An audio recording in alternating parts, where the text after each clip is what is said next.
Welcome to episode 120 of the Scarlet Faithful podcast. I'm Aaron Breitman, coming to you on Wednesday, July 26th, a little bit earlier in the day. This is my rapid reaction to the breaking news that Greg Schiano has named Gavin Wimsatt the starting quarterback for Rutgers football in the 2023 season. A week or so out from training camp beginning, Brian Fonseca of NJ Advanced Media broke the news out in Indianapolis at Big Ten Media Days. I'm doing this even before Schiano is on the podium at Big Ten Media Days for his press conference, which is at 11:15. I'll have plenty of coverage on that throughout the day on the ScarletFaithful.com, but wanted to react to the news that Wimsatt is going to be the starting quarterback. First of all, really glad that Schiano did this. I think it shows it's the right decision in a macro level, just in terms of you eliminate drama, you put everyone on the same page. It's clear the offense needs to take a major step forward this year. You have new offensive coordinator Kirk Ciarrocca. Whether they've upplayed it, downplayed it, or not, I think it's clear that Ciarrocca was tasked with getting the most out of Wimsatt. I think it's clear Wimsatt has the highest ceiling from a skill and talent standpoint. No disrespect to Evan Seimer and those that believe in him, but I think that Wimsatt gives you the highest ceiling as an offense, and a big part of this season is going all in on Wimsatt. And I think it was pretty apparent when you saw that they did not entertain the idea of bringing in a transfer quarterback through the portal this offseason, that they were pushing all their chips into Wimsatt. I didn't really understand. I guess I could probably do a whole episode on, the way fans are reading into a lack of announcements on various things with different programs. It doesn't mean that things aren't happening. And I think from what I heard, during spring camp and all that, it seemed clear the way they were running things that Wimsatt was certainly being looked at as the projected starter, even though Greg Schiano did not announce it after spring camp. I think, it was smart to let it ride a little bit in terms of summer training. You want to continue to see all the right things. Schiano has been effusive in the praise of Wimsatt's work ethic. So has Ciarrocca. And I think it makes the most sense that, listen, if you're gonna go with him, right? And go into camp, get everyone acclimated, get everyone on the same page, knowing Wimsatt's role and catering the offense to his strengths as much as possible, and having as much time as possible to work with him and develop him further.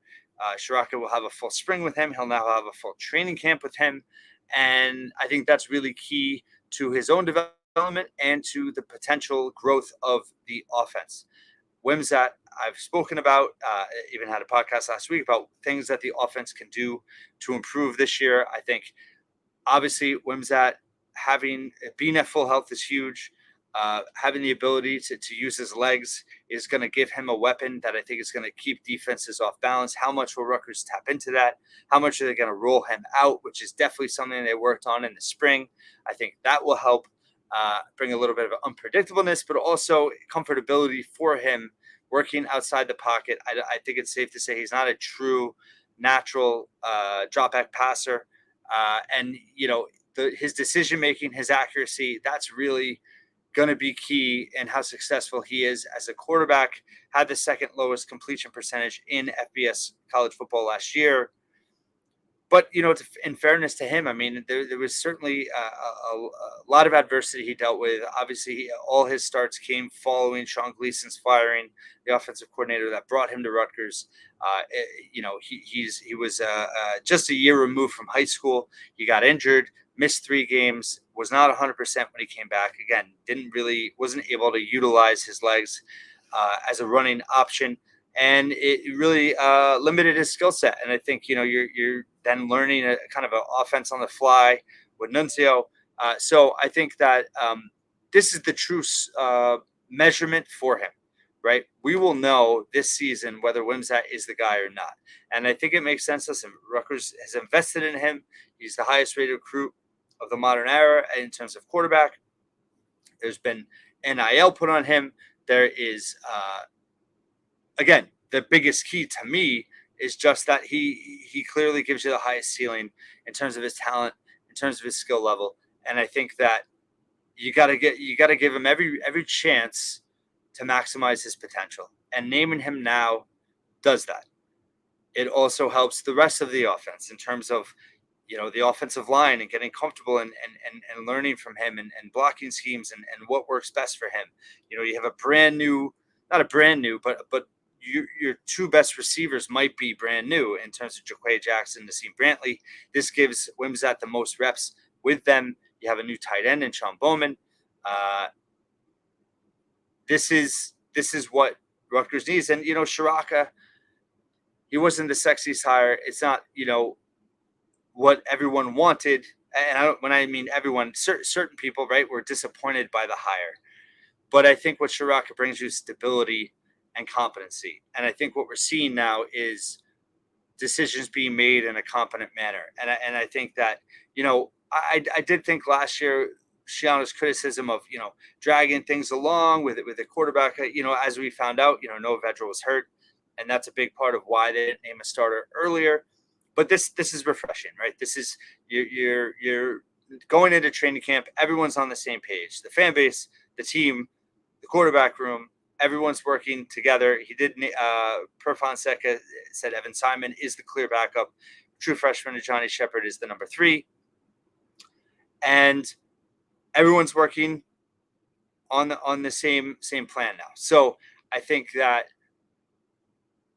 for the offense to take the next step, now is the time to generate a plan, not just for week 1 against Northwestern, but this is where, the offensive system obviously was installed in the spring, but now you can get more specific. Now you can work on things in greater detail. Now you can hone in on the strengths and weaknesses of Wimsatt in terms of what will work best within the offense and the personnel group with your wide receivers, with your tight ends. We know that Samuel Brown is so crucial to the run game and the overall offensive flow, being able to have sustained drives. Wimsatt's not going to be tasked to throw for 3,000 yards and 30 touchdowns, but he's going to have to be a game manager, and he's going to have to make some key plays to win games and to advance the football, whether it's on his legs, whether it's being accurate. He struggled with accuracy throughout his career. And what I've always admired about Shiraka's philosophy, and he spoke in detail about this offseason, I've written about it, is just his philosophy with quarterbacks and how he wants them to think like him on the field. And I think that mental aspect part of it is going to be huge for Wimsatt. And now having this time and this assuredness that he knows the job is his. And obviously in sports, nothing is a given forever, right? I mean, if he doesn't perform well in September, a change could certainly be made. But he has the assuredness of knowing he's the guy right now. He needs to make the most of that opportunity. It's going to help him get more comfortable in Shiraka's system. And I think the mental aspects with Shiraka coaching him up can improve his accuracy, because I think that we've seen Wimsatt rush at times, and that's when mechanics start to break down. And I think this all ties into that. They've worked really hard with him since the spring. And I think that now this will help bring things to another level. And Wimsatt's confidence, right? Wimsatt's confidence is a huge part of his development. And this move today helps with that tremendously. So I think it's a great day. There's no reason to beat around it anymore. Let's go all in on Wimsatt. And the outcome of the 2023 season is very much going to be part of how Wimsatt develops. Again, I've said Sam Brown and the running game is going to be huge. The defense taking the next step, being a legitimate top half of the Big Ten defense. Special teams, certainly a concern, both in coverage units. Losing Adam Korsak, how close can Flynn Apple be? You can't expect him to be anywhere, as efficient as Korsak, but he's got to be competent, right? And then Drew McAtammy versus Jay Patel in the kicking situation. So special teams is a big question mark.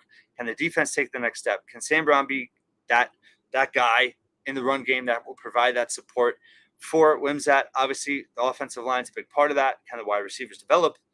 Tight end, how much is that featured? How much is that part of the offense? There's a lot to wonder. There's a lot to question. But the number one question was, who's going to be the quarterback? Now we know. Now everyone knows. And now it's time to get to work next week. Thank you so much for watching this rapid reaction of the announcement of Gavin Wimsatt being the starting quarterback. And I'll have plenty of coverage of Big Ten Media Days on thescarletfaithful.com. And I will be back on the podcast tomorrow. Talk to you then.